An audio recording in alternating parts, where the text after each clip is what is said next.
Hello guys, good morning. Ang pinagkakaabalahan ni Lola. Gandang tanghali guys. Yan ang aking mga halaman guys.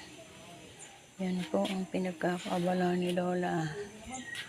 Pag hindi po sa likod ng bahay, narito po sa harap. Sa aking mga halaman. Ayan guys. Oh. Yan. Ang halaman ni Lola. Ayan po. May bulaklak na uli yung aking halaman guys. Oh. Yan po yung halaman ko na isang beses lang sa isang taon ko mamulaklak. Ayan guys. Ang ganda diba? Ang ganda ng bulaklak niya. Lapitan natin guys. Ang ganda ng bulaklak niya. Ang ganda talaga. Parang ginanchilyo. Ang ganda niya. Gandang tingnan. Ayan o. Ilan sila? Apat na peraso. Ang ganda. Ayan. Pero pag sumibol sila guys, ang lalaki ng dahon yan.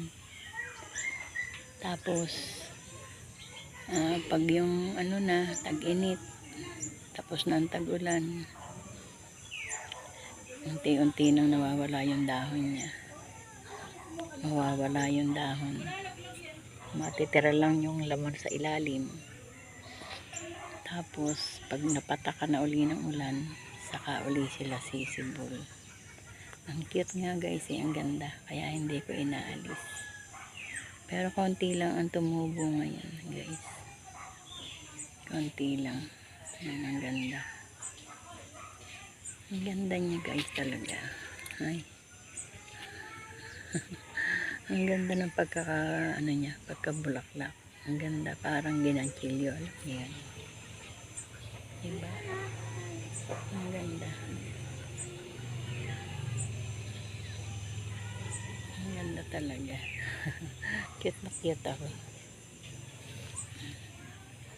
Ito guys. Ang ganda niya talaga guys. Ayan. Pinagkakaabalahan ni Lola. Pag wala ako sa likod ng bahay, sa harap. Yung aking rose. Tapos na yung bulaklak niya. Ayan. Ayan guys.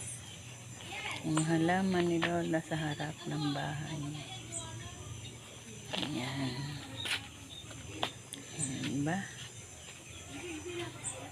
Hindi ko nga naharap na guys maglipat sa lupa.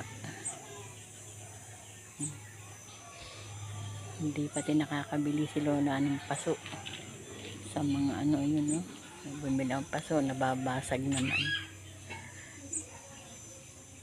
Yan.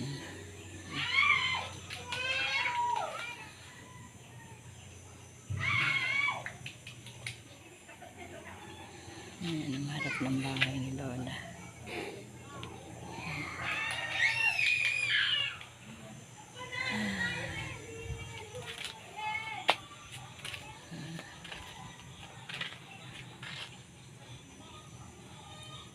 Yan, dito na lang guys. Bye bye. Bye bye po.